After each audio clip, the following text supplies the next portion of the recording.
श्री वाहिगुरु साहिब जी।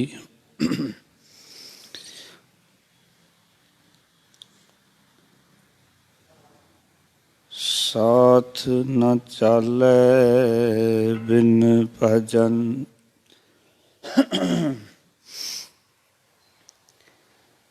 विखया सगली सार। हर हर नाम कमावना, नानक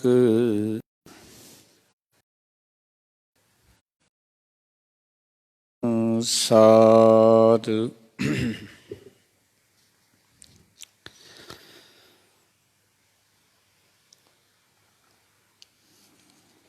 हूँ आया दूरों चल के,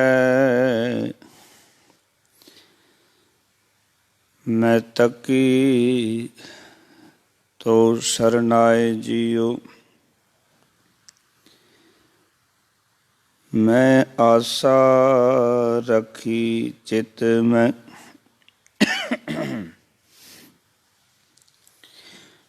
मेरा सब दुख गवाए जियो।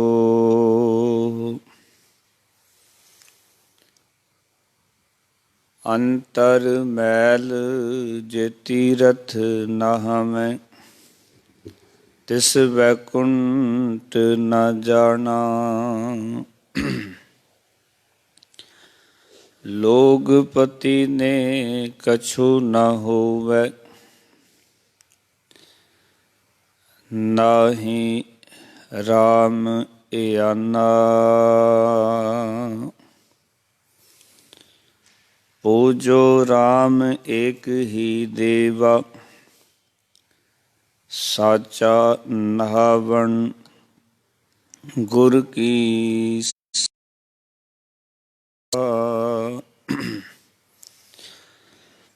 सतनाम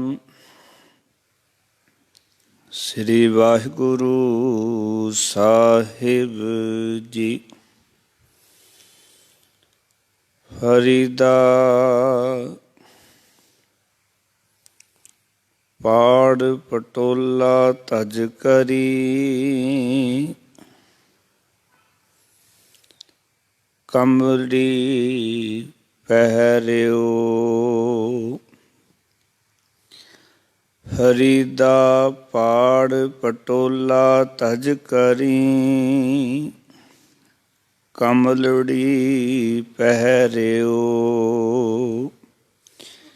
जिन्नी वेसी सह मिलै, सेई वेस करियो। महला तीजा काहे पटोला पाड़ती, कमलड़ी पहरे। नानक कर ही बैठिया सह मिलै, जे नियत रास करे। नानक कर ही बैठिया सह मिलै, जे नियत रास करे। वाहिगुरु जी का खालसा, वाहिगुरु जी की फतेह।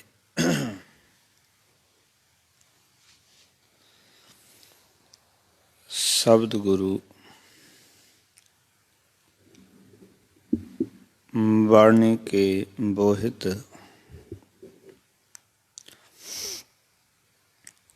परथक हर तन तन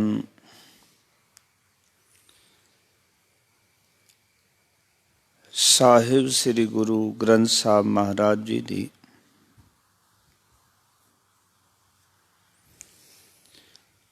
ਪਾਵਨ ਹਜ਼ੂਰੀ ਦੇ ਵਿੱਚ ਸਬਾਇਮਾਨ ਹੋਏ ਬੈਠੇ ਸਤਸੰਗੀ ਜਨੋ,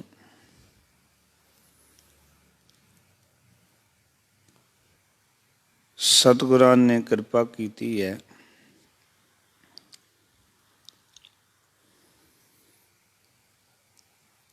ਸੰਧਿਆ ਵੇਲੇ ਗੁਰ ਦਰਬਾਰ ਦੇ ਵਿੱਚ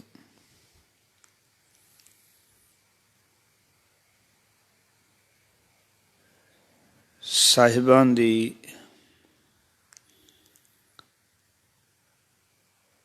ਸਿਫਤ ਸਲਾਹ ਕਰਨ ਦਾ ਸੁਭਾਗ ਸਮਾਂ ਪ੍ਰਾਪਤ ਹੋਇਆ ਹੈ।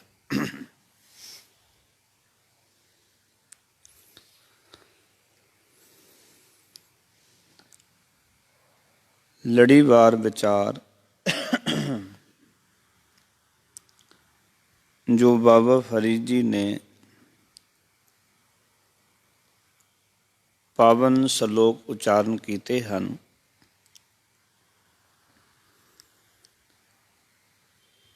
ਉਹਨਾਂ ਵਿਚਾਰਾਂ, ਉਹਨਾਂ ਸ਼ਲੋਕਾਂ ਦੀ ਵਿਚਾਰ ਆਪ ਸੰਗਤਾਂ ਬੜੇ ਪ੍ਰੇਮ ਨਾਲ ਦੇਸ਼ ਪ੍ਰਦੇਸ਼ ਘਰਾਂ ਦੇ ਵਿੱਚ ਬੈਠ ਕੇ ਸਰਵਣ ਕਰਕੇ ਜੋ ਬਾਬਾ ਫਰੀਦ ਜੀ ਨੇ ਜੀਵਨ ਦਾ ਇਹ ਸਰਮਾਇਆ ਬਖਸ਼ਿਆ ਹੈ,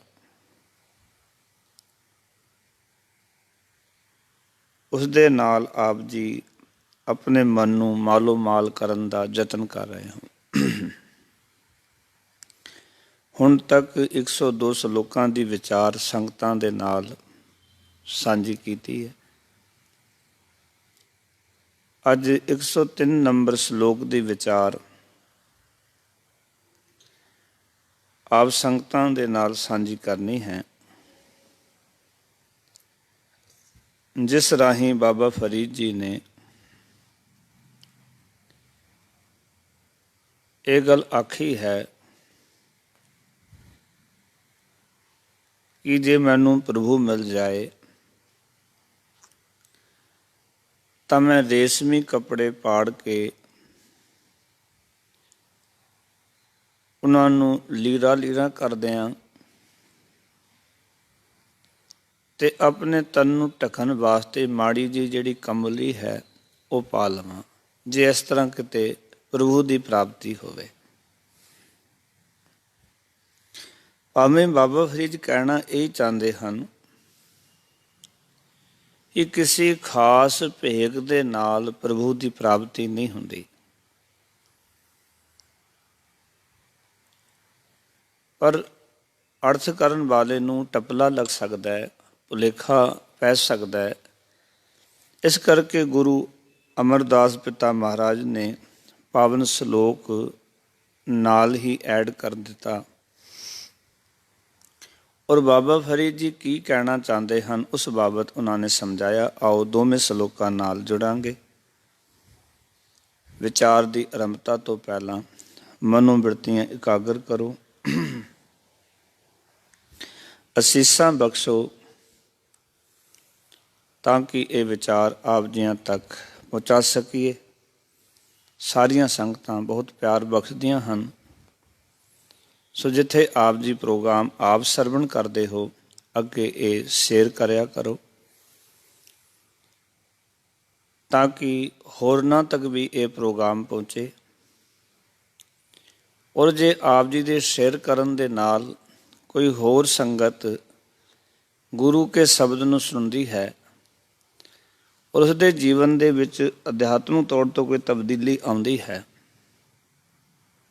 ਤਾਂ ਸੱਚ ਜਾਣਨਾ ਉਹ ਸ਼ੁਭ ਕਰਮ, ਉਹ ਜਿਹੜਾ ਪੁੰਨ ਹੈ ਉਹ ਵੀ ਤੁਹਾਡੇ ਹਿੱਸੇ ਵਿੱਚ ਆਏਗਾ। ਸੋ ਸਾਰੀਆਂ ਸੰਗਤਾਂ ਨੇ ਪਿਆਰ ਸਹਿਤ ਆਪਣੇ ਰਸਨਾ ਨੂੰ ਪਵਿੱਤਰ ਕਰਨਾ। ਆਖੋ ਜੀ ਸਤਨਾਮ ਸ੍ਰੀ ਵਾਹਿਗੁਰੂ ਸਾਹਿਬ ਜੀ। ਫਿਰ ਕਰੋ ਕਿਰਪਾ। ਸਤਨਾਮ ਸ੍ਰੀ ਵਾਹਿਗੁਰੂ ਸਾਹਿਬ ਜੀ।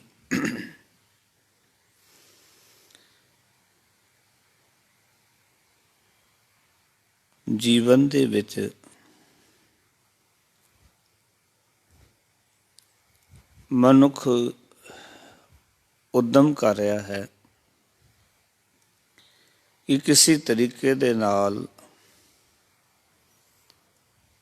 ਮੈਨੂੰ ਮੇਰਾ ਪਿਆਰਾ ਪ੍ਰੀਤਮ ਵਾਹਿਗੁਰੂ ਜੀ ਦੀ ਪ੍ਰਾਪਤੀ ਹੋਵੇ। ਔਰ ਆਦਿ ਕਾਲ ਤੋਂ ਹੀ ਜਿਨ੍ਹਾਂ ਦੇ ਅੰਦਰ ਇਹ ਉਮੰਗ ਪੈਦਾ ਹੋਈ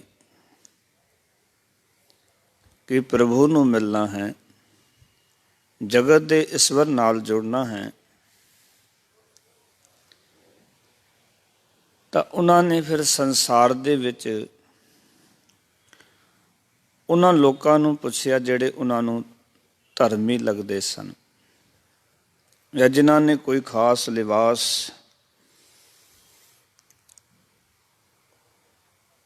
ਕੋਈ ਖਾਸ ਚੱਕਰ ਚਿੰਨ੍ਹ ਆਪਣੇ ਸਰੀਰ ਤੇ ਧਾਰਨ ਕੀਤੇ ਹੋਏ ਸਨ। ਇਸ ਕਰਕੇ ਇਹ ਮੰਗ ਆਦਿ ਕਾਲ ਤੋਂ ਰਹੀ ਹੈ ਕਿ ਪ੍ਰਭੂ ਦੀ ਪ੍ਰਾਪਤੀ ਵਾਸਤੇ ਕਿਹੜਾ ਢੰਗ, ਕਿਹੜਾ ਤਰੀਕਾ, ਕਿਹੜਾ ਭੇਖ ਅਪਣਾਇਆ ਜਾਵੇ ਕਿ ਉਸ ਭੇਖ ਦੇ ਰਾਹੀਂ ਪਰਮਾਤਮਾ ਦੀ ਪ੍ਰਾਪਤੀ ਹੋਵੇ। ਪਰ ਗੁਰੂ ਸਾਹਿਬ ਜੀ ਨੇ ਸਾਨੂੰ ਬੜੇ ਪਿਆਰੇ ਸਿਧਾਂਤ ਬਖਸ਼ੇ। ਸਤਿਗੁਰ ਆਖਦੇ ਨੇ, ਭੇਖੀ ਪ੍ਰਭੂ ਨਾ ਪਾਈਐ ਪ੍ਰਭ ਸੱਚੀ ਸਿੱਖਾਂ। ਇਹ ਗੱਲ ਬਿਲਕੁਲ ਗੁਰਬਾਣੀ ਨੇ ਕਲੀਅਰ ਕਰ ਦਿੱਤੀ ਵੀ ਕਿਸੇ ਭੇਖ ਦੇ ਰਾਹੀਂ ਪਰਮਾਤਮਾ ਦੀ ਪ੍ਰਾਪਤੀ ਨਹੀਂ ਹੋਣੀ। ਪਰਮਾਤਮਾ ਦੀ ਜਿਹੜੀ ਪ੍ਰਾਪਤੀ ਹੈ ਉਹ ਸੱਚੀ ਸਿੱਖਿਆ ਦੇ ਨਾਲ ਹੋਣੀ ਹੈ।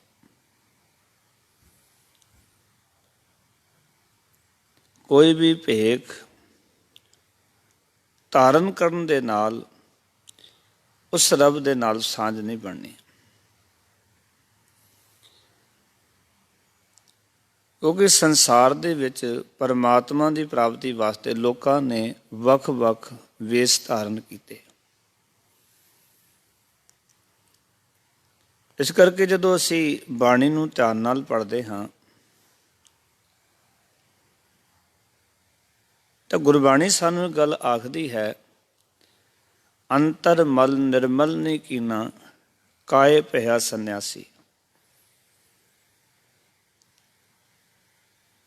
ਆਓ ਕਿ ਤੇਰੇ ਹਿਰਦੇ ਵਿੱਚ ਮੈਲ ਹੈ, ਅੰਤਰ ਮੈਲ ਹੈ, ਆਪਣੇ ਆਪ ਨੂੰ ਨਿਰਮਲ ਨਹੀਂ ਕੀਤਾ ਤੇ ਕੀ ਲਾਭ ਹੋਇਆ ਸੰਨਿਆਸੀ ਬਣਨ ਦਾ, ਕੋਈ ਖਾਸ ਭੇਖ ਧਾਰਨ ਦਾ, ਕੋਈ ਖਾਸ ਲਿਬਾਸ ਦੇ ਨਾਲ ਆਪਣੇ ਆਪ ਨੂੰ ਢੱਕਣ ਦਾ।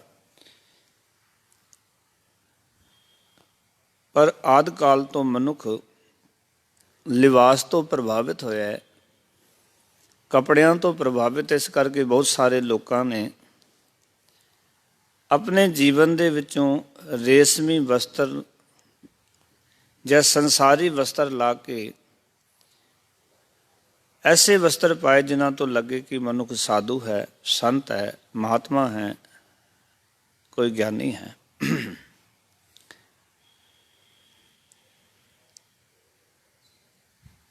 ਖਿਆਲ ਕਰਨਾ, ਸਰੀਰ ਦੇ ਉੱਤੇ ਪਾਇਆ ਹੋਇਆ ਲਿਬਾਸ ਇੱਕ ਕਿਸੇ ਮਨੁੱਖ ਦੇ ਉੱਪਰ ਦੀ ਗੱਲ ਤੇ ਸਮਝਾ ਸਕਦਾ ਕਿ ਮਨੁੱਖ ਕੀ ਲੱਗਦਾ ਹੈ।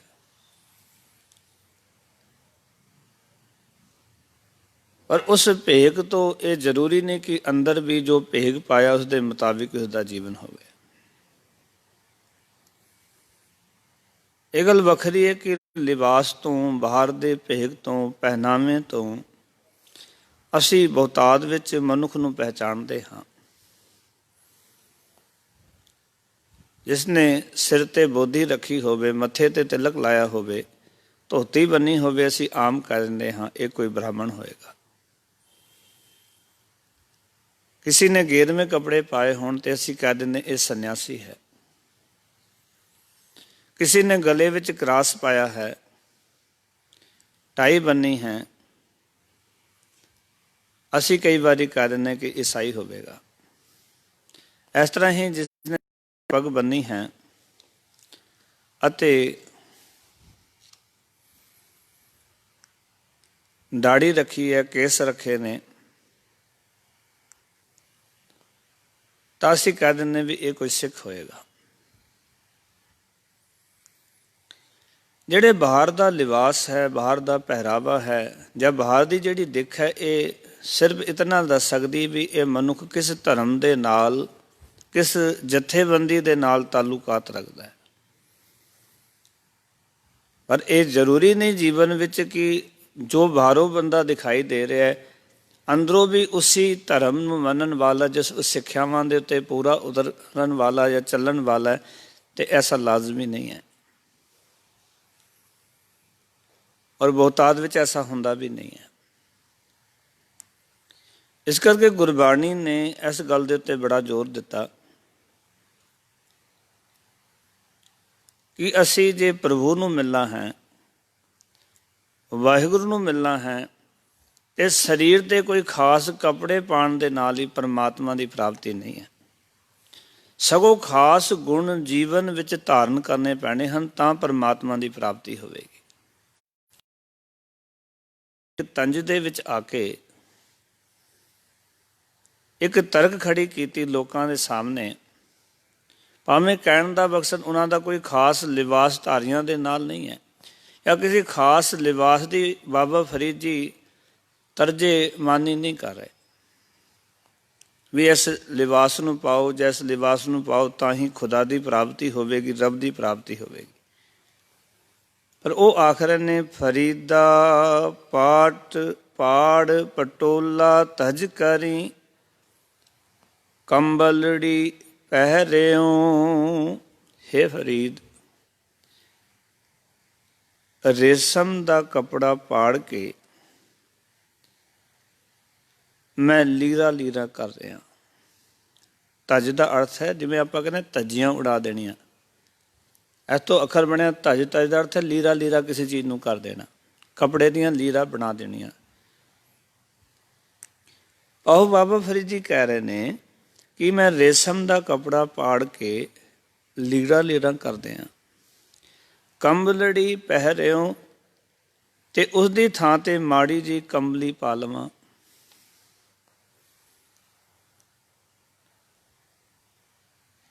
ਜੇ ਇਸ ਤਰ੍ਹਾਂ ਮੈਨੂੰ ਪਰਮਾਤਮਾ ਮਿਲਦਾ ਹੋਵੇ, ਪਰਮੇਸ਼ਰ ਦੀ ਪ੍ਰਾਪਤੀ ਹੁੰਦੀ ਹੋਵੇ, ਵੀ ਰੇਸ਼ਮ ਦੇ ਕੱਪੜੇ ਪਾਇਆ ਰੱਬ ਨਹੀਂ ਮਿਲ ਸਕਦਾ, ਤੇ ਉਹਨਾਂ ਕੱਪੜਿਆਂ ਦਾ ਮੈਂ ਕੀ ਕਰਨਾ? ਮੈਂ ਉਹਨਾਂ ਦੀਆਂ ਲੀਰਾਂ ਲੀਰਾਂ ਕਰਦਿਆਂ ਤੇ ਮੈਂ ਇੱਕ ਮਾੜੀ ਜਿਹੀ ਕੰਬਲੀ ਆਪਣੇ ਸਰੀਰ ਦੇ ਉੱਤੇ ਪਾ ਲਵਾਂ, ਸਰੀਰ ਨੂੰ ਢੱਕਣ ਵਾਸਤੇ।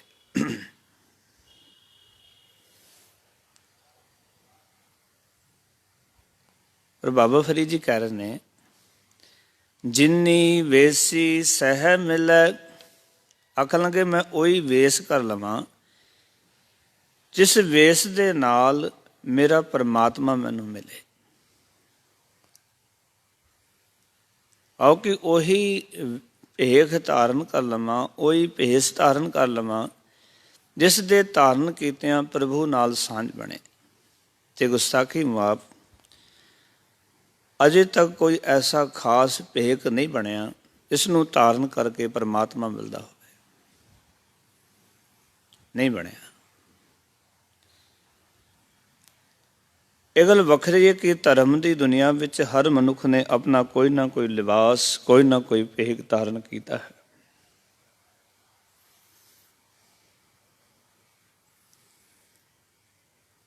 ਪਰ ਬਾਬਾ ਫਰੀਦ ਜੀ ਇੱਥੇ ਇਹ ਗੱਲ ਸਮਝਾਉਣਾ ਚਾਹੁੰਦੇ ਨੇ, ਮੈਂ ਉਹੀ ਭੇਖ ਧਾਰਨ ਕਰ ਲਵਾਂ ਜਿਨ੍ਹਾਂ ਭੇਸਾਂ ਨੂੰ ਧਾਰਨ ਕੀਤਿਆਂ ਮੈਨੂੰ ਮੇਰਾ ਖਸਮ ਪ੍ਰਭੂ ਮਿਲ ਜਾਏ, ਅੱਲਾਹ ਤਾਲਾ ਦੀ ਪ੍ਰਾਪਤੀ ਹੋ ਜਾਏ।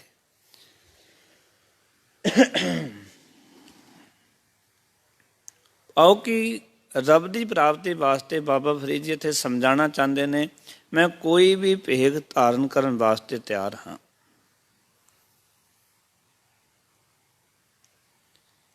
ਕਿਉਂਕਿ ਮਕਸਦ ਤਾਂ ਕੇਵਲ ਪਰਮਾਤਮਾ ਨਾਲ ਮਿਲਣਾ ਹੈ, ਖੁਦਾ ਨਾਲ ਮਿਲਣਾ ਹੈ, ਰੱਬ ਤੱਕ ਪਹੁੰਚਣਾ ਹੈ। ਤੇ ਕਿਸੇ ਵੀ ਤਰੀਕੇ ਦੇ ਨਾਲ ਮੈਂ ਉੱਥੇ ਪਹੁੰਚ ਜਾਵਾਂ, ਕੋਈ ਐਸਾ ਭੇਖ ਹੋਵੇ, ਜਿਹੜਾ ਵੀ ਭੇਖ ਦੇ ਰਾਹੀਂ ਮੈਨੂੰ ਰੱਬ ਮਿਲਦਾ ਹੋਵੇ, ਉਹ ਮੈਂ ਧਾਰਨ ਕਰਨ ਵਾਸਤੇ ਤਿਆਰ ਹਾਂ।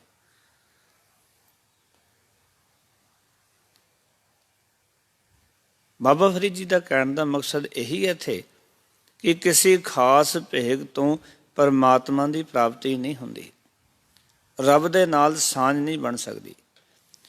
ਕਿਸੇ ਵੇਸ ਦੇ ਨਾਲ ਮਨੁੱਖ ਦੇ ਬਾਹਰਲੇ ਧਰਮੀ ਹੋਣ ਦਾ ਇਹ ਚਿੰਨ੍ਹ ਜਾਂ ਨਿਸ਼ਾਨ ਜਿਹੜਾ ਉਹ ਸਾਨੂੰ ਪ੍ਰਾਪਤ ਹੋ ਸਕਦਾ ਹੈ, ਜਾਂ ਸਾਨੂੰ ਪਤਾ ਚੱਲ ਸਕਦਾ ਹੈ ਕਿ ਇਹ ਮਨੁੱਖ ਉਸ ਧਰਮ ਨੂੰ ਮੰਨਣ ਵਾਲਾ ਹੈ, ਉਸ ਜਥੇਬੰਦੀ ਨੂੰ ਮੰਨਣ ਵਾਲਾ ਹੈ, ਜਾਂ ਉਸ ਰਾਹ ਦਾ ਪਾਂਦੀ ਹੈ।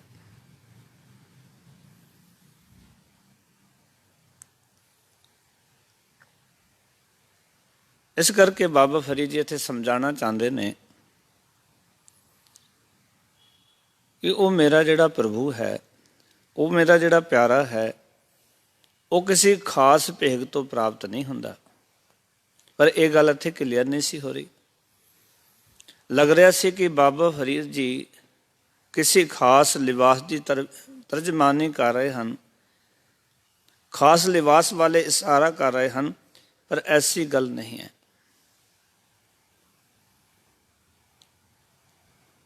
ਬਾਬਾ ਫਰੀਦ ਜੀ ਨੇ ਪਿੱਛੇ ਇਹ ਗੱਲ ਵੀ ਦੱਸੀ ਸੀ ਕਿ ਫਰੀਦਾ ਕਾਲੇ ਮਹਿੰਡੇ ਕੱਪੜੇ, ਕਾਲਾ ਮਹਿੰਡਾ ਵੇਸ। ਮੈਂ ਕਾਲੀ ਕੰਬਲੀ ਜਿਹੜੀ ਲਈ ਹੋਈ ਹੈ, ਉਹ ਕੰਬਲੀ, ਉਹ ਲਿਬਾਸ, ਮੇਰੇ ਕਾਲੇ ਕੱਪੜੇ, ਲੋਕਾਂ ਨੂੰ ਲੱਗਦਾ ਹੈ ਕਿ ਮੈਂ ਧਾਰਮਿਕ ਹਾਂ, ਮੈਂ ਧਰਮੀ ਹਾਂ।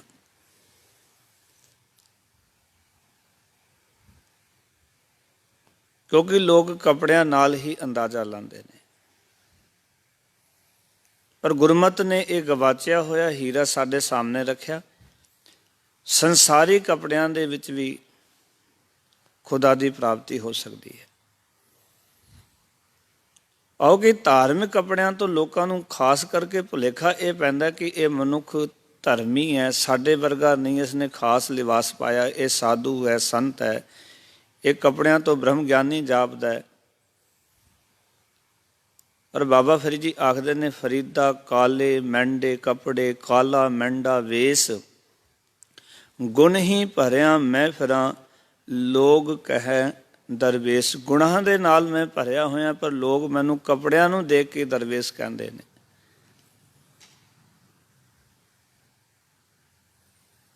ਲੋਕ ਮੈਨੂੰ ਦਰਵੇਸ਼ ਸਮਝਦੇ ਨੇ, ਮੈਨੂੰ ਫਕੀਰ ਸਮਝਦੇ ਨੇ, ਮੈਨੂੰ ਗੁਰੂ ਸਮਝਦੇ ਨੇ।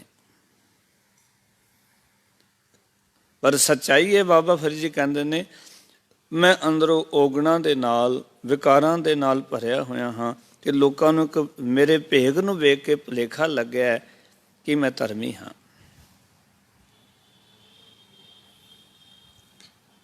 ਇਸ ਗੱਲ ਦੀ ਫਿਰ ਗੁਰੂ ਸਾਹਿਬ ਜੀ ਨੇ ਖੁਲਾਸਾ ਕੀਤਾ, ਗੁਰੂ ਅਮਰਦਾਸ ਪਿਤਾ ਮਹਾਰਾਜ ਨੇ।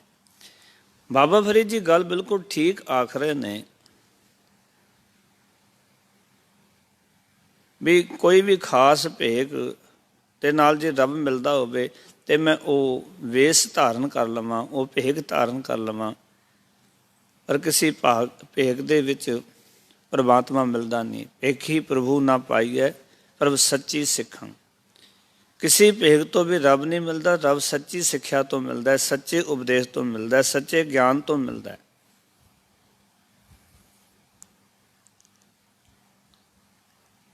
ਇੱਥੇ ਮੈਂ ਬੇਨਤੀ ਕਰਾਂ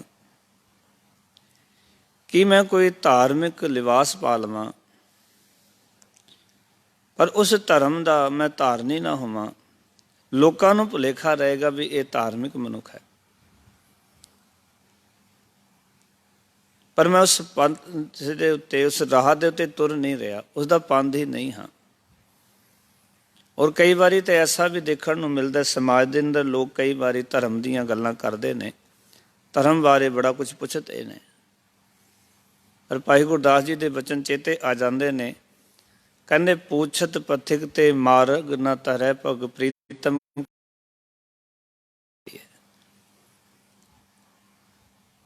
ਅਸੀਂ ਕਈ ਵਾਰੀ ਬੰਦਿਆਂ ਕੋਲੋਂ ਪੁੱਛਦੇ ਹਾਂ ਕਿ ਇਹ ਰਸਤਾ ਕਿੱਥੇ ਜਾ ਰਿਹਾ ਹੈ, ਅਸੀਂ ਫਲਾਣੀ ਥਾਂ ਤੇ ਜਾਣਾ, ਸਾਨੂੰ ਰਸਤਾ ਦੱਸ ਦਿਓ। ਜਿੱਥੇ ਅਸੀਂ ਦੁਨਿਆਵੀ ਤੌਰ ਤੋਂ ਪੁੱਛਦੇ ਹਾਂ, ਉੱਥੇ ਅਸੀਂ ਧਾਰਮਿਕ ਤੌਰ ਕਿਹੜਾ ਰਸਤਾ ਚੰਗਾ, ਮੰਤਰ ਚੰਗਾ, ਕਿਹੜਾ ਗੁਰਮੰਤਰ ਚੰਗਾ ਜਿਸ ਦਾ ਜਾਪ ਕਰ। ਕਈ ਵਾਰੀ ਤਾਂ ਪੂਰੀ ਪੂਰੀ ਜ਼ਿੰਦਗੀ ਅਸੀਂ ਪੁੱਛਦੇ ਹੀ ਰਹਿ ਜਾਂਦੇ, ਦੱਸਣ ਵੀ ਦਿੰਦੇ ਨੇ ਤੇ ਅਸੀਂ ਪੁੱਛਦੇ ਹੀ ਰਹਿ ਜਾਂਦੇ ਹਾਂ, ਔਰ ਖਿਆਲ ਕਰਨਾ ਅਸੀਂ ਕਿਤੇ ਵੀ ਨਹੀਂ ਪਹੁੰਚਦੇ।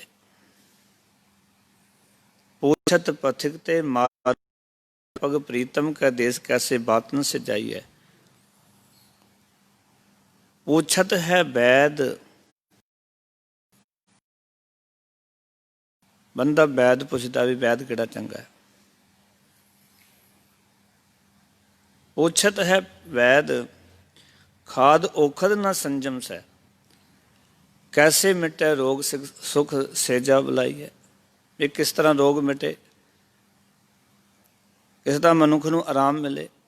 वैद पुछदा है, जांदा भी, दवाई भी लैंदा है, पर अरोगी नहीं हुंदा। पूछत सुहागन कै करम दुहागन कै, हृदय विचार कर सेजा समाई है।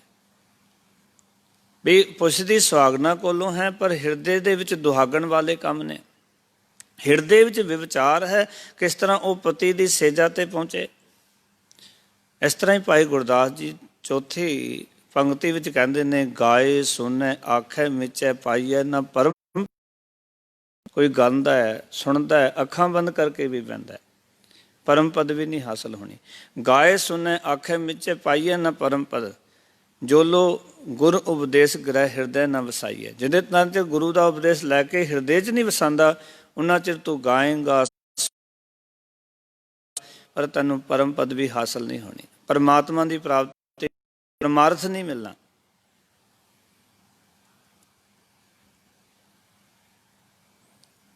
तू जितने मर्जी बाहर दे विखावे कर लै, उसनूं मारने भी कहाँ पयो जो लोचन मूंद कै बैठ रहो वक्त ध्यान लगायो।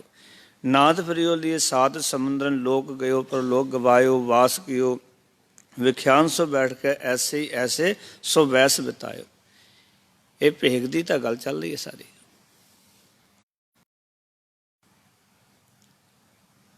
इस करके बाबा फरीद जी जी गल करना यही चाहते सन भी वो केड़ा भेख है, वो केड़ा लिबास है जिस दे कीतियां मैनू परमात्मा हो जाए। अगे गुरु अमरदास पिता आखन लगे, महला तीजा, तीजे सतगुरु दे ये बचन ने, काहे पटोला पाड़ती कंबलड़ी पहरे। आखन लगे धन गुरु अमरदास पिता महाराज, हे फरीद, ये विचार कर, ये समझण का यतन कर कि पति परमात्मा नूं मिलन वास्ते जीव इस्त्री सिर दा पट दा कपड़ा क्यों पाड़े ते भैड़ी जी कंबली क्यों पाए। आओ कि अपने रेशमी कपड़े क्यों पाड़ के लीरा बनावे अते अपने शरीर तो भैड़ी जई माड़ी जी कंबली क्यों पाए। क्योंकि इस तरह कीतियां ते परमात्मा मिलना नहीं।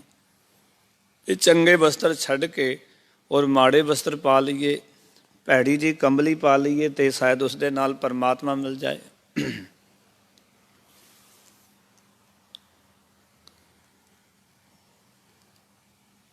इस तरह नहीं प्राप्ति होंदी। भी कोई सोचे भी रेशम के वस्त्रां दे विच ਜਾਂ कीमती कपड़े पाया परमात्मा नहीं मिलता, ऐसी गल नहीं है। ते माड़ी जी कमली पान दे नाल रब मिल जाता है,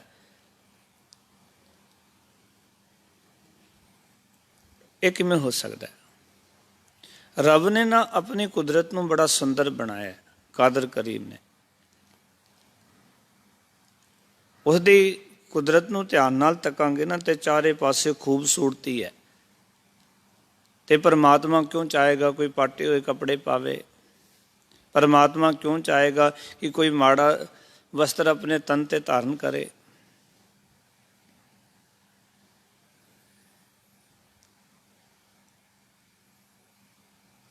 प्यार वालियो, गुरमत जिहड़ी है वो सानू हर पख तो अमीर करती है। गुरमत किते नहीं कहती भी तू कंगालां की तरह जी, ਤੂੰ ਪਾਟੇ ਹੋਏ ਕੱਪੜੇ ਪਾ ਕੇ ਜੀ। ਔਰ ਇਸ ਤਰ੍ਹਾਂ ਇਹ ਵੀ ਨਹੀਂ ਕਿ ਬੰਦੇ ਦੀ ਨਿਮਰਤਾ ਜਾਂ ਗਰੀਬੀ ਝਲਕਦੀ ਹੋਵੇ।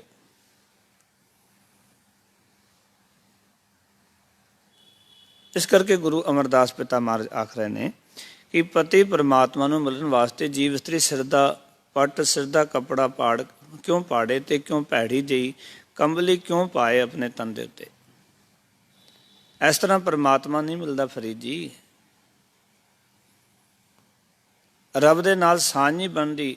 ਪਾਟੇ ਹੋਏ ਕੱਪੜਾਂ ਨੂੰ ਦੇਖ ਕੇ ਪਤੀ ਪਰਮੇਸ਼ਰ ਪ੍ਰਸੰਨ ਨਹੀਂ ਹੁੰਦਾ, ਵਾਹਿਗੁਰੂ ਪ੍ਰਸੰਨ ਨਹੀਂ ਹੁੰਦਾ। ਫਿਰ ਬਾਬਾ ਫਰੀਦ ਜੀ ਰੱਬ ਪ੍ਰਸੰਨ ਕਿਵੇਂ ਹੁੰਦਾ ਹੈ? ਗੁਰੂ ਅਮਰਦਾਸ ਪਿਤਾ ਮਹਾਰਾਜ ਤੁਸੀਂ ਦੱਸੋ ਕਿ ਪਰਮਾਤਮਾ ਕਿਸ ਤਰ੍ਹਾਂ ਮਿਲਦਾ ਹੈ, ਕਿਹੜਾ ਭੇਗ ਧਾਰਨ ਕਰੀਏ, ਕੀ ਕਰੀਏ ਰੱਬ ਦੇ ਨਾਲ ਸਾਂਝ ਬਣ ਜਾਏ। ਜੇ ਇਸ ਤਰ੍ਹਾਂ ਦੀ ਗੱਲ ਨਹੀਂ ਹੈ ਕਿ ਰੇਸ਼ਮੀ ਕੱਪੜੇ ਪਾੜ ਕੇ ਲੀਰਾਂ ਲੀਰਾਂ ਬਣਾ ਕੇ ਤੇ ਕੰਬਲੀ ਪਹਿਰਨ ਦੇ ਨਾਲ ਪਰਮਾਤਮਾ ਨਹੀਂ ਮਿਲਦਾ, ਫਿਰ ਕਿਹੜਾ ਭੇਗ ਧਾਰਨ ਕਰੀਏ, ਕਿਸ ਤਰ੍ਹਾਂ ਦਾ ਜੀਵਨ ਬਣਾਈਏ। ਦੇਖੋ ਇੱਕ ਗੱਲ ਜੀਵਨ ਵਿੱਚ ਵਿਚਾਰ ਲੈਣਾ, ਪਰਮਾਤਮਾ ਨਾ ਤਾਂ ਕੋਈ ਖਾਸ ਕੱਪੜੇ ਪਾਇਆ ਮਿਲਦਾ ਹੈ, ਨਾ ਪਰਮਾਤਮਾ ਨੰਗੇ ਰਿਆਂ ਮਿਲਦਾ ਹੈ, ਨਾ ਪਰਮਾਤਮਾ ਬਿੰਦ ਨੂੰ ਰੱਖ ਕੇ ਮਿਲਦਾ ਹੈ। ਇੱਕ ਬੜੇ ਪਿਆਰੇ ਬਚਨ ਨੇ, ਕਿਆ ਨਾਂਗੇ ਕਿਆ ਬਾਂਧੇ ਚਾਮ, ਜਬ ਨੇ ਚੀਨਸ ਆਤਮ ਰਾਮ। ਕਹਿੰਦੇ ਕੀ ਫਾਇਦਾ ਹੋਇਆ ਨੰਗੇ ਰਹਿਣ ਦਾ ਜਾਂ ਸਰੀਰ ਦੇ ਚਮੜਾ ਬੰਨਣ ਦਾ। ਗੱਲ ਤਾਂ ਇਹ ਹੈ ਕਿ ਤੂੰ ਪਰਮਾਤਮਾ ਨੂੰ ਅੰਦਰੋਂ ਚੀਨ ਰਿਹਾ ਕਿ ਨਹੀਂ, ਪਹਿਚਾਣ ਰਿਹਾ ਕਿ ਨਹੀਂ, ਪਰਚੋਲ ਕਰ ਰਿਹਾ ਕਿ ਨਹੀਂ।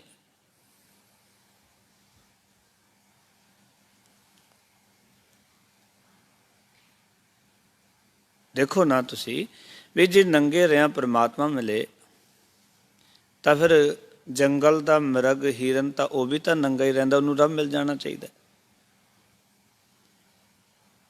ਜੇ ਬਿੰਦ ਨੂੰ ਰੱਖ ਕੇ ਪਰਮਾਤਮਾ ਮਿਲਦਾ ਹੋਵੇ, ਬਿੰਦ ਰਾਖ ਜੋ ਤਰੀਏ ਭਾਈ, ਖੁਸਰੇ ਕਿਉਂ ਨਾ ਪਰਮਗਤ ਪਾਈ, ਤਾਂ ਖੁਸਰੇ ਨੂੰ ਪਰਮਗਤੀ ਮਿਲ ਜਾਣੀ ਚਾਹੀਦੀ ਹੈ। ਐਸਾ ਵੀ ਨਹੀਂ ਹੈ।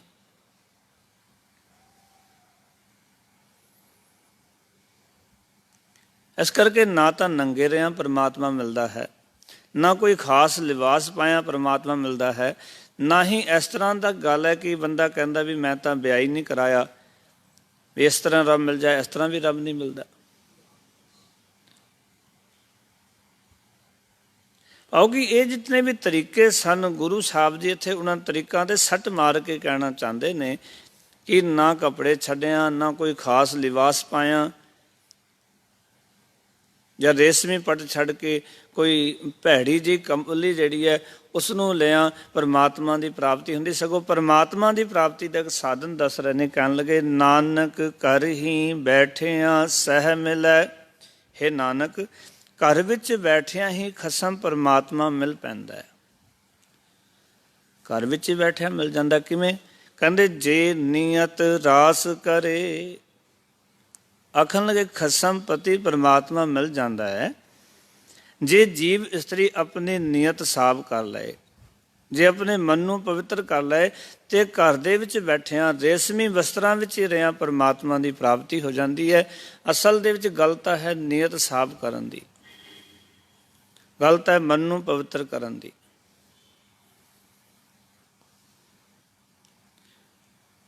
ਕਿਉਂਕਿ ਕਬੀਰ ਮਨ ਮੁੰਡਿਆ ਨਹੀਂ, ਕੇਸ ਮੁੰਡਾਏ ਕਾਏ।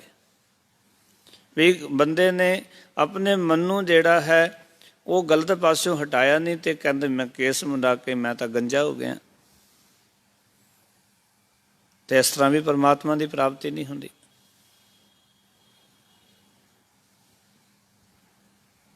ਜੇ ਕੋਈ ਇਸ ਤਰ੍ਹਾਂ ਸੋਚੇ ਵੀ ਇਸ ਤਰ੍ਹਾਂ ਰੱਬ ਮਿਲ ਜਾਂਦਾ ਹੈ ਤੇ ਉਸ ਪਰਮਾਤਮਾ ਦੀ ਪ੍ਰਾਪਤੀ ਜਿਹੜੀ ਉਹ ਘਰ ਬੈਠੇ ਹੋ ਸਕਦੀ, ਰੇਸ਼ਮੀ ਵਸਤਰ ਪਾਇਆ ਹੋ ਸਕਦੀ ਹੈ, ਕੀਮਤੀ ਵਸਤਰ ਸਰੀਰ ਤੇ ਪਰਮਾਤਮਾ ਮਿਲ ਸਕਦਾ ਹੈ। ਗੱਲ ਇਹ ਹੈ ਕਿ ਮਨੁੱਖ ਦਾ ਮਨ ਸਾਫ਼ ਹੈ ਕਿ ਨਹੀਂ, ਉਹਦੇ ਨੀਅਤ ਵਿੱਚ ਕੋਈ ਖੋਟ ਤੇ ਨਹੀਂ। और सच जानना, जे नियत ਵਿੱਚ कोई खोट है, नियत साफ नहीं है, मन साफ नहीं है, वो जितने मर्जी भेग धारण कर लवे, ਜਿਹੜੇ ਮਰਜੀ ਸਗਨ ਅਵਸਗਨ ਜੋ ਮਰਜੀ ਕਰ ਲਵੇ, ਮਨੁੱਖ ਨੂੰ ਉਸ ਪਰਮਾਤਮਾ ਦੀ ਪ੍ਰਾਪਤੀ ਨਹੀਂ ਹੋਣੀ। ਗੁਰੂ ਅਮਰਦਾਸ ਪਿਤਾ ਜੀ ਆਖਣ ਲੱਗੇ, ਫਰੀਦ ਜੀ ਜਿੰਨਾ ਚਿਰ ਉਹਨਾਂ ਚਿਰ ਗੱਲ ਨਹੀਂ ਬਣਨੀ। ਸ਼ਾਇਦ ਤੁਹਾਨੂੰ ਯਾਦ ਹੋਏਗਾ ਪਿਛਲੇ ਦਿਨ ਦਾਸ ਨੇ ਬੇਨਤੀ ਕੀਤੀ ਸੀ, ਬਾਬਾ ਨਾਨਕ ਜੀ ਜਦੋਂ ਮੱਕੇ ਵਿੱਚ ਗਏ ਤਾਂ ਸਤਿਗੁਰੂ ਨੂੰ ਪੁੱਛਿਆ ਗਿਆ, ਇਹ ਪੁੱਛਣ ਫੋਲ ਕਿਤਾਬ ਨੂੰ ਹਿੰਦੂ ਵੱਡਾ ਕੇ ਮੁਸਲਮਾਨ ਹੋਈ, ਬਾਬਾ ਆਖੇ ਹਾਜੀਆਂ ਸ਼ੁਭ ਅਮਲਾ ਬਾਜੋ ਦੋਨੋਂ ਰੋਈ। ਜੇ ਸ਼ੁਭ ਅਮਲ ਨਹੀਂ ਨਾ ਤਾਂ ਦੋਵੇਂ ਹੀ ਦੁਖੀ ਨੇ। ਸ਼ੁਭ ਅਮਲ ਕੀ ਨੇ? ਨਿਯਤ ਦਾ ਰਾਸ ਹੋ ਜਾਣਾ, ਨਿਯਤ ਦਾ ਪਵਿੱਤਰ ਹੋ ਜਾਣਾ, ਨੇਕ ਹੋ ਜਾਣਾ।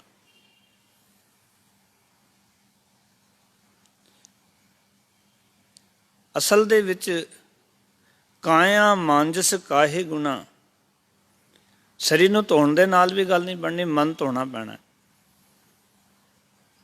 ਕਾਇਆ ਮਾਂਜਸ ਕਾਹਾਂ ਗੁਣਾ, ਜੋ ਘਟ ਭੀਤਰ ਹੈ ਮਲਨਾ। ਕਾਇਆ ਨੂੰ ਮਾਂਜ ਕੇ ਕੀ ਹੋਏਗਾ ਜੇ ਘਟ ਦੇ ਅੰਦਰ ਹੀ ਮੈਲ ਹੈ, ਜੇ ਮਨ ਹੀ ਪਵਿੱਤਰ ਨਹੀਂ ਹੈ। ਆਉਗੀ ਪਰਮਾਤਮਾ ਦੀ ਪ੍ਰਾਪਤੀ ਦਾ ਸਾਧਨ ਗੁਰੂ ਸਾਹਿਬ ਜੀ ਇਹ ਦੱਸ ਰਹੇ ਨੇ। ਬਾਬਾ ਫਰੀਦ ਜੀ ਵੀ ਉਸੇ ਗੱਲ ਨੂੰ ਸਮਝਾਉਣਾ ਚਾਹੁੰਦੇ ਸਨ ਕਿ ਮਨ ਪਵਿੱਤਰ ਹੋਏਗਾ, ਮਨ ਨਿਰਮਲ ਹੋਏਗਾ, ਨੀਅਤ ਸਾਫ਼ ਹੋਏਗੀ ਤਾਂ ਪਰਮਾਤਮਾ ਦੀ ਪ੍ਰਾਪਤੀ ਹੋਣੀ ਹੈ। ਕਿਉਂਕਿ ਮਨ ਮੈਲਾ ਹੈ, ਸਭ ਕੁਛ ਮੈਲਾ ਤਨ ਧੋਤਾ ਹੈ, ਮਨ ਹੱਛਾ ਨਾ ਹੋਏ। ਜੇ ਮਨ ਮੈਲਾ ਹੈ ਤੇ ਸਭ ਕੁਛ ਮੈਲਾ ਹੈ। ਮਨੁੱਖ ਦਾ ਭੇਖ ਵੀ ਮੈਲਾ ਹੈ ਜੇ ਮਨ 'ਚ ਖੋਟ ਹੈ। ਮਾਫ਼ ਕਰਨਾ, ਮੈਂ ਧਾਰਮਿਕ ਕੱਪੜੇ ਪਾਏ ਨੇ ਪਰ ਮਨ 'ਚ ਕਪਟ ਹੈ, ਮਨ ਦੇ ਅੰਦਰ ਮੈਲ ਹੈ, ਮਨ ਦੇ ਅੰਦਰ ਨਫ਼ਰਤ ਹੈ, ਗਿਲਾਨੀ ਹੈ, ਸਾੜਾ ਹੈ, ਮੇਰ ਤੇਰ ਹੈ। ਇਹਨਾਂ ਕੱਪੜਿਆਂ ਦੇ ਵਿੱਚ ਪਾਇਆ ਵੀ ਪਰਮਾਤਮਾ ਖੁਦਾ ਨਹੀਂ ਮਿਲੇਗਾ। ਨੀਅਤ ਸਾਫ਼ ਨਹੀਂ, ਅੰਦਰ ਖੋਟ ਹੈ। ਉੱਥੇ ਤਾਂ ਉਹੀ ਪ੍ਰਵਾਨ ਹੁੰਦੇ ਨੇ ਨਾ, ਸੱਚੇ ਉਹੀ ਨੇ ਨਾ ਪਰਮਾਤਮਾ ਦੇ ਘਰ ਵਿੱਚ। ਬਾਬਾ ਫਰੀਦ ਕਹਿੰਦੇ, ਦਿਲੋਂ ਮੁਹੱਬਤ ਜਿਨ ਸਹੀ ਸਚਿਆ, ਜਿਨ ਮਨ ਹੋਰ ਮੁਖ ਹੋਰ ਸੇ ਕਾਂਡੇ ਕਚਿਆ। ਜਿਨ੍ਹਾਂ ਦੇ ਮਨ 'ਚ ਕੁਛ ਹੋਰ ਹੈ, ਮੁਖ ਵਿੱਚ ਕੁਛ ਹੋਰ ਹੈ, ਅੰਦਰ ਕੁਛ ਹੋਰ ਹੈ, ਬਾਹਰ ਕੁਛ ਹੋਰ ਹੈ। ਅੰਦਰ ਦਾ ਨੀਅਤ ਕੁਛ ਹੋਰ ਹੈ, ਬਾਹਰ ਦਾ ਲਿਬਾਸ ਕੁਛ ਹੋਰ ਕਹਿ ਰਿਹਾ। ਔਰ ਤੁਸੀਂ ਵੇਖੋ ਕਿ ਬਹੁਤਾ ਜਿਹੜਾ ਅੱਜ ਜਿਹੜਾ ਜ਼ੁਲਮ ਹੈ, ਗਲਤ ਕੰਮ ਨੇ, ਧਾਰਮਿਕ ਲਿਬਾਸ ਦੇ ਥੱਲੇ ਹੋ ਰਹੇ ਨੇ। ਗੁਸਤਾਖੀ ਮੁਆਫ, ਕਿਸੇ ਨੂੰ ਗੱਲ ਚੁਭੇ ਨਾ, ਤੇ ਬਹੁਤੇ ਮਾੜੇ ਕੰਮ ਧਾਰਮਿਕ ਲਿਬਾਸ ਦੇ ਪਿੱਛੇ ਹੋ ਰਹੇ ਨੇ। ਉੱਪਰੋਂ ਧਾਰਮਿਕ ਹੈ, ਲੋਕ ਆਪਣੇ ਘਰ 'ਚ ਲੋਕਾਂ ਨੂੰ ਥਾਂ ਦਿੰਦੇ ਨੇ, ਬਿਠਾਉਂਦੇ ਨੇ, ਵਿਚਰਨ ਦਾ ਮੌਕਾ ਦਿੰਦੇ ਨੇ, ਪਰ ਉਹ ਧਾਰਮਿਕ ਲਿਬਾਸ ਪਾਉਣ ਵਾਲੇ, ਉਹਨਾਂ ਦੇ ਅੰਦਰ ਧਰਮ ਨਹੀਂ ਹੈ, ਉਹਨਾਂ ਦੇ ਅੰਦਰ ਸ਼ੈਤਾਨ ਬੈਠਾ ਹੋਇਆ। ਇਸ ਕਰਕੇ ਵੱਡੇ ਵੱਡੇ ਡੇਰੇਦਾਰ, ਗੁਸਤਾਖੀ ਮੁਆਬ, ਅੱਜ ਪਤਾ ਲੱਗ ਰਿਹਾ ਕਿ ਬਲਤਕਾਰੀ ਨੇ, ਜੇਲਾਂ ਵਿੱਚ ਬੰਦ ਨੇ। ਲੋਕ ਜਿਨ੍ਹਾਂ ਨੂੰ ਰੱਬ ਕਰਕੇ ਪੂਜਦੇ ਸਨ, ਜਿਹੜੇ ਆਪਣੇ ਆਪ ਨੂੰ ਵੀ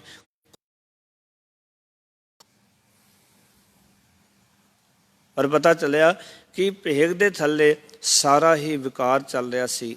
ਨੀਅਤ ਖੋਟ ਸੀ, ਨੀਅਤ ਦੇ ਸਾਫ਼ ਨਹੀਂ ਸੀ। ਬਾਹਰੋਂ ਤਨ ਜਿਹੜਾ ਸੀ ਉਹ ਧਾਰਮਿਕ ਬਣਾਇਆ ਸੀ, ਲਿਬਾਸ ਧਾਰਮਿਕ ਪਾਇਆ ਹੋਇਆ ਸੀ। ਪਰਮਾਤਮਾ ਦੀ ਪ੍ਰਾਪਤੀ ਦਾ ਇੱਕੋ ਹੀ ਸਾਧਨ ਹੈ। ਗੁਰਬਾਣੀ ਆਖਦੀ ਹੈ, ਸਚਿਆਰ ਹੋ ਜਾਣਾ। ਤੇਰੇ ਜੀਵਨ ਵਿੱਚੋਂ ਕੂੜ ਦੀ ਕੰਧ ਟੁੱਟ ਜਾਣੀ। ਕੂੜ ਦੀ ਕੰਧ ਜਿਸ ਦਿਨ ਟੁੱਟੇਗੀ, ਸਚਿਆਰ ਜਿਸ ਦਿਨ ਹੋਵਾਂਗੇ, ਉਸ ਦਿਨ ਹੋਵੇਗਾ।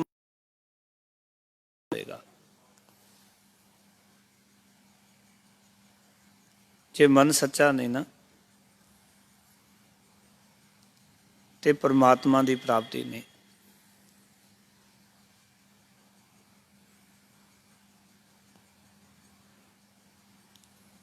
ਦੇਖੋ ਗੁਰੂ ਸਾਹਿਬ ਕਹਿੰਦੇ ਦੇ ਅੰਦਰ ਇਹ ਖੋਟ ਹੋਵੇ, ਬਾਹਰੋਂ ਨਿਰਮਲ, ਬਾਹਰੋਂ ਬੰਦਾ ਜਿਹੜਾ ਨਿਰਮਲ ਹੈ, ਜੀਵ ਮੈਲੇ, ਜਨਮ ਜੂਏ ਹਾਰਿਆ। ਉਸਨੇ ਆਪਣਾ ਜਨਮ ਹੀ ਜੂਏ 'ਚ ਹਾਰ ਲਿਆ। ਤ੍ਰਿਸ਼ਨਾ ਵੱਡਾ ਰੋਗ ਮਰਨ ਮਨੋਂ ਵਿਸਾਰਿਆ। ਵੇਦਾ ਮੈਂ ਨਾਮ ਉਤਮ ਸੋ ਸੁਣੈ ਨਾਹੀ, ਫਿਰੈ ਜੋ ਬੇਤਾਲਿਆ। ਜਿਹੜੇ ਕਿ ਬੇਤਾਲ ਨੇ, ਜਿਹੜੇ ਜ਼ਿੰਦਗੀ ਦੇ ਵਿੱਚ ਨਹੀਂ, ਨੀਅਤ ਸਹੀ ਨਹੀਂ, ਅੰਦਰ ਨਿਰਮਲਤਾ ਨਹੀਂ, ਰੱਬ ਦੀ ਪ੍ਰਾਪਤੀ ਨਹੀਂ ਹੈ।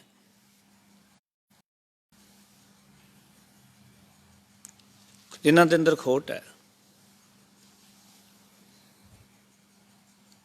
ਇਸ ਕਰਕੇ ਜਿੰਦ ਦਾ ਨਿਰਮਲ ਹੋਣਾ ਔਰ ਬਾਹਰ ਦੀ ਨਿਰਮਲਤਾ, ਗੁਰਬਾਣੀ ਦੋਨਾਂ ਚੀਜ਼ਾਂ ਨੂੰ ਲੈ ਕੇ ਚੱਲਦੀ ਹੈ। ਬਾਹਰ ਬਹੁਤੇ ਲੋਕਾਂ ਨੇ ਆਪਣੇ ਆਪ ਨੂੰ ਨਿਰਮਲ ਕਰ ਲਿਆ, ਆਪਣੇ ਆਪ ਨੂੰ ਧਾਰਮਿਕ ਜਿਹਾ ਦਿਖਾ ਦਿੱਤਾ ਹੈ ਵੀ ਅਸੀਂ ਧਾਰਮਿਕ ਹਾਂ।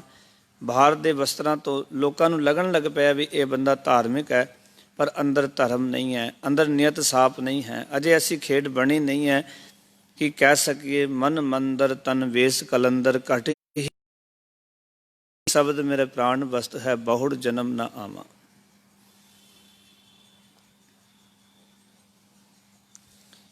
ਗੱਲ ਤਾਂ ਨੀਅਤ ਸਾਫ਼ ਕਰਨੀ ਪੈਣੀ ਹੈ।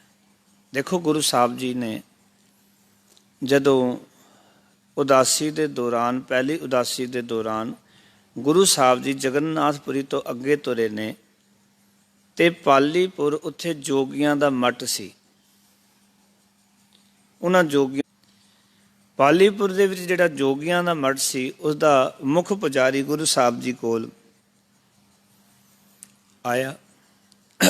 ਉਸਨੇ ਮਹਾਰਾਜ ਨੂੰ ਕਿਹਾ, ਠੀਕ ਹੈ, ਤੁਹਾਡਾ ਸਿਧਾਂਤ ਦੇ ਬੜਾ ਪਿਆਰਾ ਹੈ,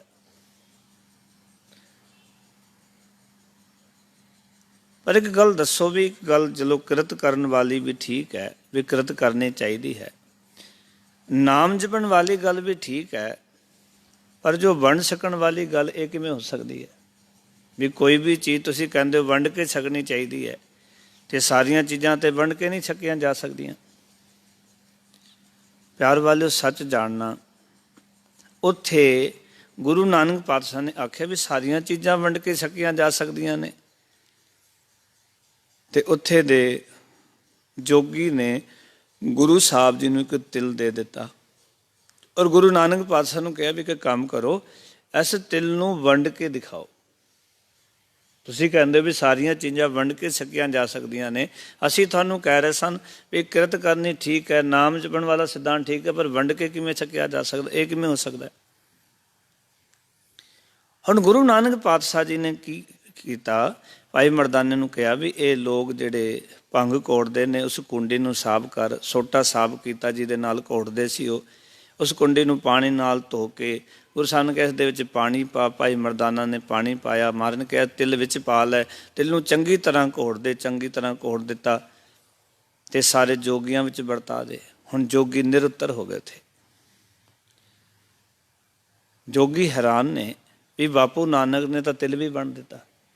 ਗੁਰੂ ਸਾਹਿਬ ਨੇ ਇੱਥੇ ਇੱਕ ਗੱਲ ਆਖੀ ਸੀ ਜੋਗੀਆਂ ਨੂੰ ਵੀ ਛੋਟੀ ਤੋਂ ਛੋਟੀ ਚੀਜ਼ ਵੰਡ ਕੇ ਛਕੀ ਜਾ ਸਕਦੀ, ਪਰ ਨੀਅਤ ਸਾਫ਼ ਹੋਣੀ ਚਾਹੀਦੀ। ਉਚਾਰਨ ਕਰੋ ਸਤਨਾਮ।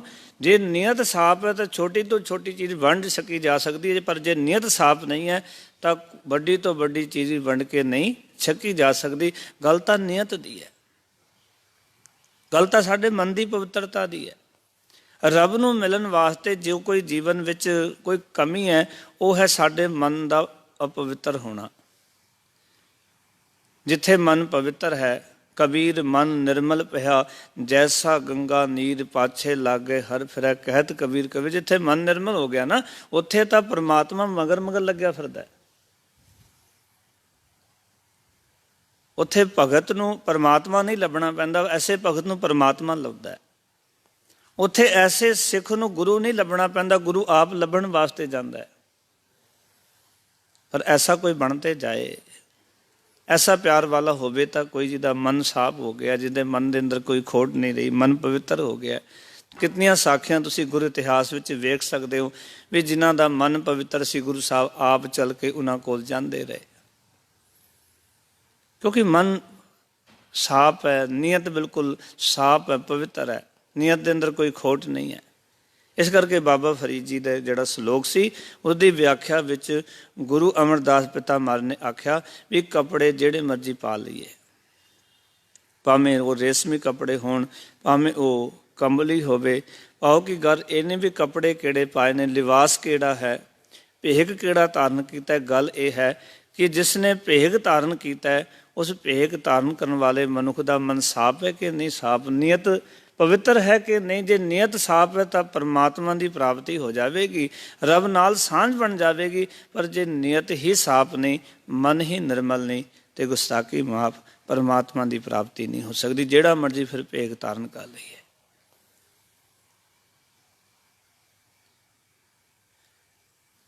ਇਹ ਤਾਂ ਹੈ ਕਿ ਭੇਖ ਬੜਾ ਵੱਡਾ ਪ੍ਰਭਾਵ ਪਾਉਂਦਾ ਹੈ। ਮੈਂ ਕਿਸੇ ਬੰਦੇ ਦਾ ਇੰਟਰਵਿਊ ਦੇਖ ਰਿਹਾ ਸੀ, ਉਸ ਬੰਦੇ ਨੇ ਇੱਕ ਗੱਲ ਬੜੇ ਕਮਾਲ ਦੀ ਆਖੀ ਕਿ ਭੇਖ ਦਾ ਬਹੁਤ ਵੱਡਾ ਅਸਰ ਹੁੰਦਾ।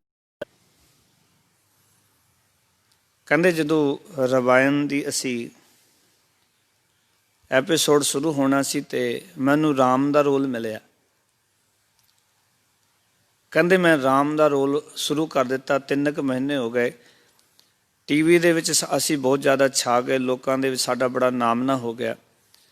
ਕਹਿੰਦੇ ਮੈਨੂੰ ਬੜੀ ਤਲਬ ਸੀ ਬੀੜੀਆਂ ਪੀਣ ਦੀ, ਸਿਗਰਟਾਂ ਪੀਣ ਦੀ। ਮੈਂ ਸਿਗਰਟ ਪੀ ਰਿਹਾ ਸੀ, ਕਿਸੇ ਬੰਦੇ ਨੇ ਆ ਕੇ ਕਹਿੰਦੇ ਮੈਨੂੰ ਤੇਲਗੂ ਵਿੱਚ ਗਾਲਾਂ ਕੱਢੀਆਂ।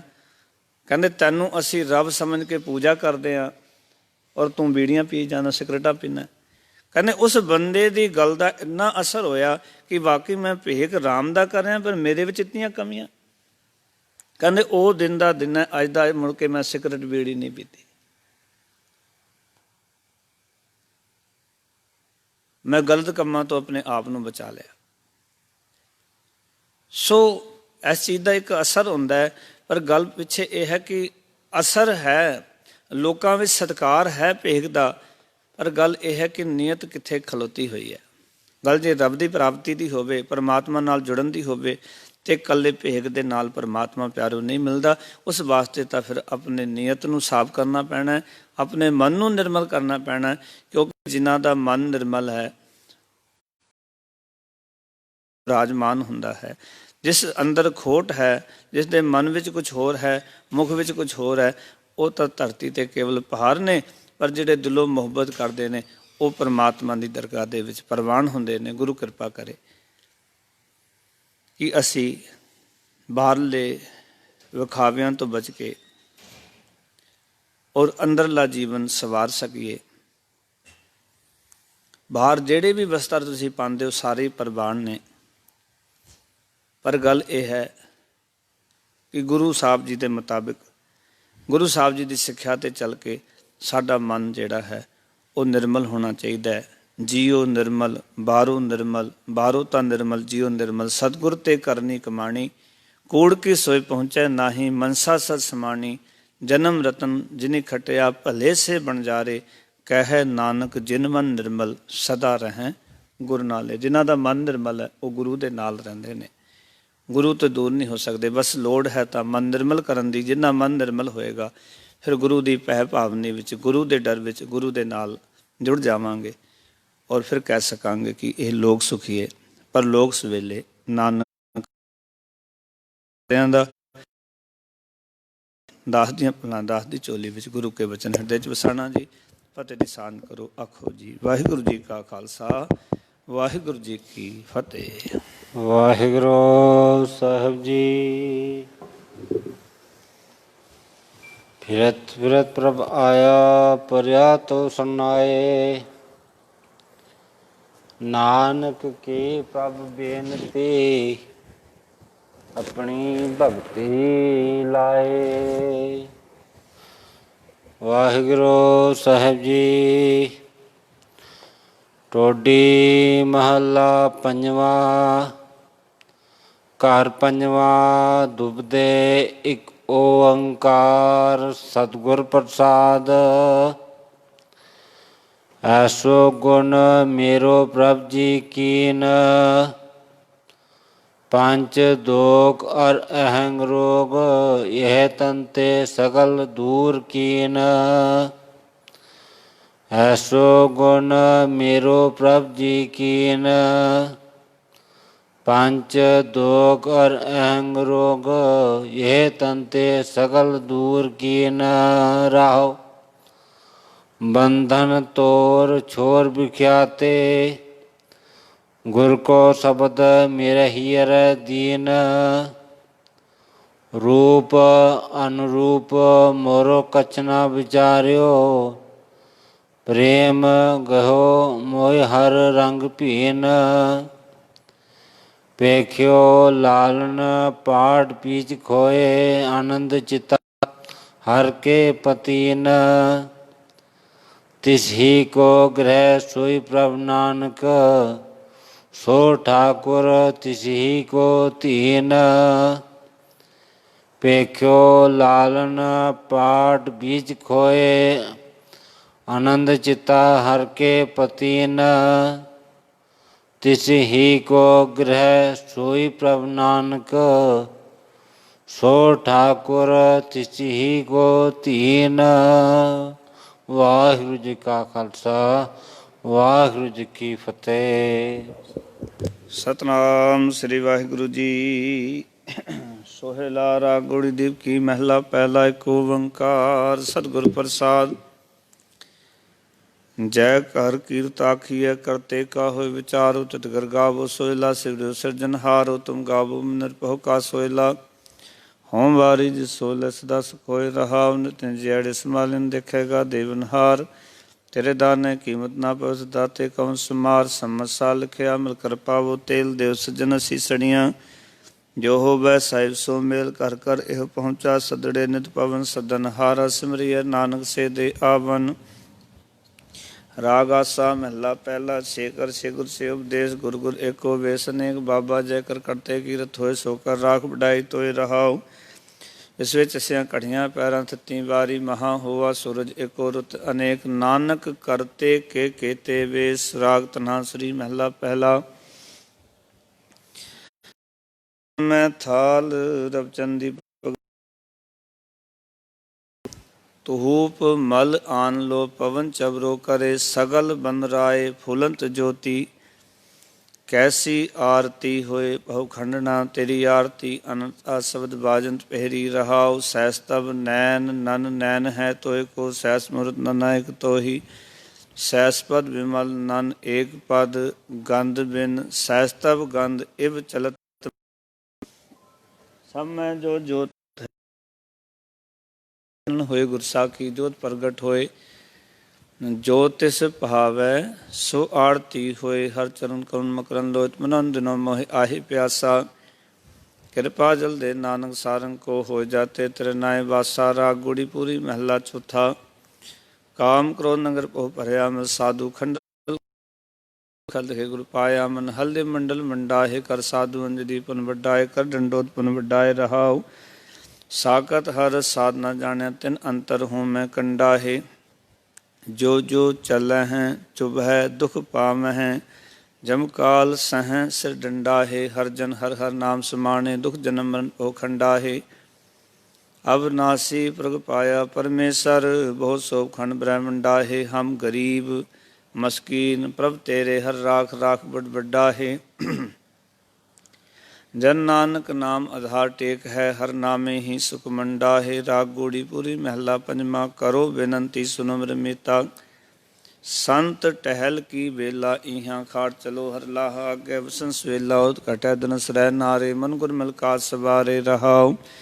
हे संसार विकार संशय में तरियो ब्रह्म ज्ञानी। जिसे जगाए प्यावे एह रस। अकथ कथा तिन जानी। जाको आए सोई बिहाजू। हर गुर ते मनै बसेरा। निज कर मैल पाओ सुख सहजी। बहुर ना होए गो फेरा। अंतर जामी पुरख विदाते। श्रद्धा मन की पूरे। नानक दास है सुख मांगै। मोको कर संतन की तूरे। अंतर जामी पुरख विधाते। श्रद्धा मन की पूरे। नानक दास यह सुख मांगै। मोको कर संतन की धूरे।